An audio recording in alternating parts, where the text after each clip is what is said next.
Cooking and eating on the road westward are one of those daily occurrences that the written historical record is actually lacking a lot of information about. Thankfully, there were some historians that took the time to write it down, and today on the Deerskin Diary, we're going to be making Johnny cakes and roasted venison over the fire, just like 18-year-old Peter Houston described of Daniel Boone and his party as they traveled westward to Kentucky in 1779. So stick around. This is a trip back in time through our taste buds, and I know you're not going to want to miss that.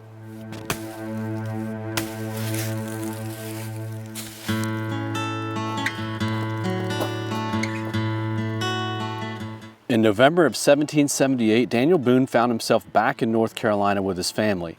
Still though, Kentucky was calling to him and land was becoming open, with up to 400 acres being available to anyone willing to build a cabin and plant a crop. In the fall of 1779, Boone, at the age of 45, headed up the largest party of Europeans headed for Kentucky since 1774. At 100 strong, the party consisted of Boone's family, some friends. It consisted of British loyalists, American patriots, and as the oral tradition goes, it even consisted of Abraham Lincoln the Elder, and that's the grandfather of our 16th president. In 1851 or 1852, Missouri artist George Caleb Bingham painted this masterpiece of pioneer depictions, with an armed Daniel Boone leading his wife Rebecca with an almost Virgin Mary-like appearance atop her horse, with the sunlit morning light behind them as they headed into the darker west. This painting depicts Boone and his fellow travelers. One of those party members was 18-year-old Peter Houston. Later in his life, his sharp memory helped him recall his early days when his own grandson, Franklin Warren Houston, asked him to recount his olden days as a Kentucky woodsman. He wound up writing his own memoir, but in doing so, he kept Boone as a key figure, and the resounding work is appropriately titled A Sketch in the Life of Daniel Boone, and it has some fascinating glimpses into early Kentucky life. By the party had made it into Kentucky, but they had to stop and rest for a few days when one of the little girls came down with a case of the measles. But this rest gave Houston a chance to sort of note and comment on simple things like cooking food and starting fires. The women baked Johnny cakes before our nightly fires, and the men cooked the wild turkey and deer by running sharp sticks through slices of the meat and roasting it over the fire. We thought we were living in luxury until we had exhausted the salt with which we started.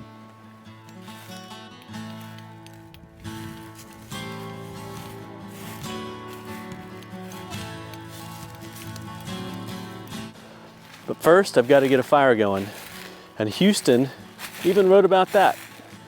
We arrived at the springs the night of November the 1st, lit our tinder, burnt rags in a close-fitting tin box which was ignited by a piece of steel and flint, and made a fire and ate our suppers.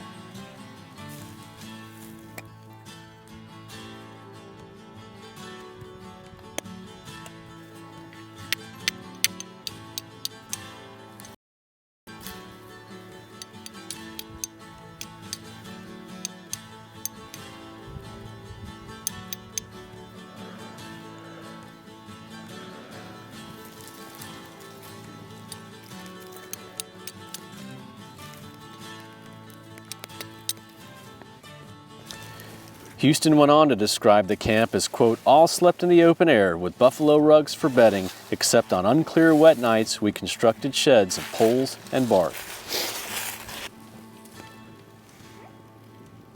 Now, there were several recipes for Johnny cakes that I was able to find, but they contained things like milk and molasses and shortening, and I was looking for something more along the lines of what the travelers would have had. Now, the recipe I'm using today comes from Amelia Simmons and her American Cookery in 1798. It's a very simple recipe, and I want to thank my friend Jeff Pavlik for helping me sort through some of these recipes to find something that fits for this particular scenario. Houston did not actually write the ingredients for the Johnny cakes that he described, so it takes a little bit more research to figure out what those might have been like.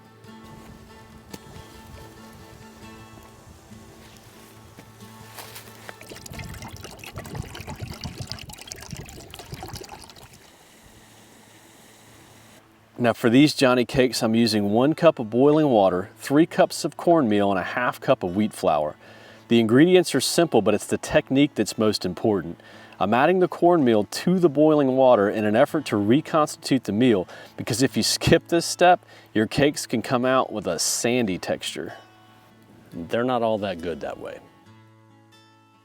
But what's a Johnny cake? History's a little cloudy as to how these came about to include their name, and you might even see them called Johnny cakes, journey cakes, or hoe cakes. People will even argue whether the names themselves were mispronunciations of Old English words or native ones. More interestingly to me, though, is the use of cornmeal, or what they called Indian meal, mixed with the flour, which reveals a blending of European baking practices mixed with native ingredients. This represents a direct link back to the early days of American culture that still exists today. It's kind of a portal back in time through our taste buds.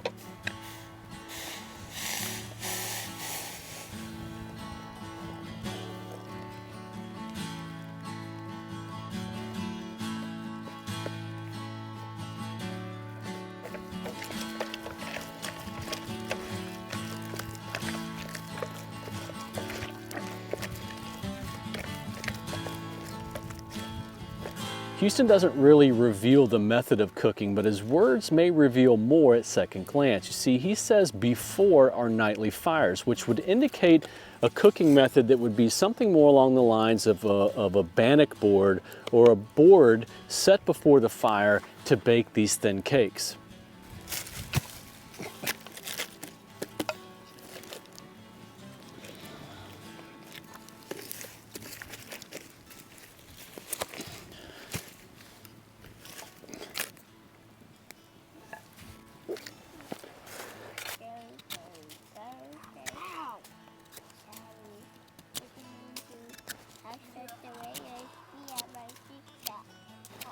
For the meat, we're simply taking thinner strips of venison and we're cooking it with sharp sticks over a fire. And that one is as simple and old as time itself. Now, wild game lends itself well to campfire cooking because the outside of the meat often constricts and really locks the moisture in.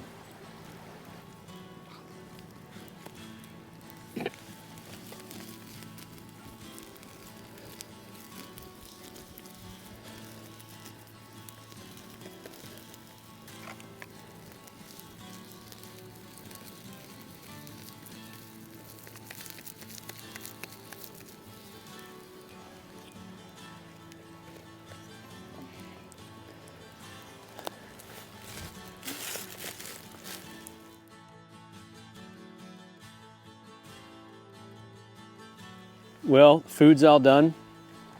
These Johnny cakes came out a little underdone on the backside. Might have made them just a tad bit too thick for this particular bannock board, but their flavor's excellent. There's a natural sweetness to the corn, and you saw the ingredients. It's just cornmeal, some wheat flour, and some salt and water. But again, it really brings out the natural sweetness to the corn. And the venison, what do you guys think of the deer meat? Really good. It's really good. Venison is one of those meats that really should be cooked over a fire. And like I mentioned before, the outside of the venison really tends to constrict with that hot heat from the fire, and it really tends to lock in all that moisture. So the inside's really soft, really good, and the outside's got that good char on it. You guys like it? Yep. Johnny cakes and venison, worth doing again? Yes.